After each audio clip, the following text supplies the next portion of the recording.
आदमी ने अजीब तरह से पाया कि उसकी दोनों हाथ बेहद गर्म हो गए थे।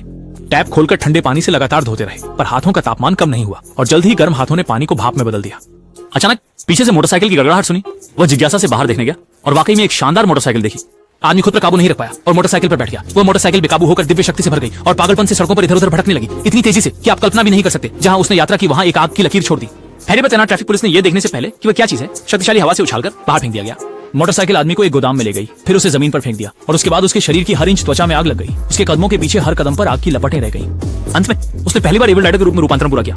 उसके शरीर पर केवल एक कंकाल का ढांचा बचा था। अचानक हवा का तूफान सामने से आया और उसने सीधे शैतान को बीम पर लटका दिया, लेकिन उसे नहीं पता था कि उसने शैतानी राइडर को नाराज कर दिया है, जिसने हथियार के रूप में लोहे की जंजीर को पकड़ लिया। जब दुष्ट आत्मा आगे बढ़ रही थी, उसके पैरों को पानी के राक्षस ने कसकर जकड़ लिया। इससे पहले कि वह कुछ समझ पाता, जमीन का राक्षस ट्रक चलाता हुआ सीधे चढ़ गया। सोचा कि इविल स्पिरिट राइडर निश्चित रूप से मर जाएगा। पहले से ही विजयोत्सव मनाने की तैयारी कर रहे थे, लेकिन अचानक एक थाप कंधे पर लगी। मुड़ते ही आधा चेहरा पछाड़ दिया। गलती का एहसास होने पर मिट्टी का दानव दया की भीख मांगता है, परंतु बदरूह किसी भी दोषी को नहीं छोड़ता। उसने लोहे की जंजीर उठा ली जो नर्क की आग से जल रही थी और मिट्टी के दानव को कसकर बांध दिया। हजारों डिग्री की उच्च ताप पर जलाने के बाद मिट्टी का दानव एक मूर्ति में बदल गया, जिसे आसानी से तोड़ा जा सका था और जमीन पर गिरते ही टुकड़ों में बिखर गया।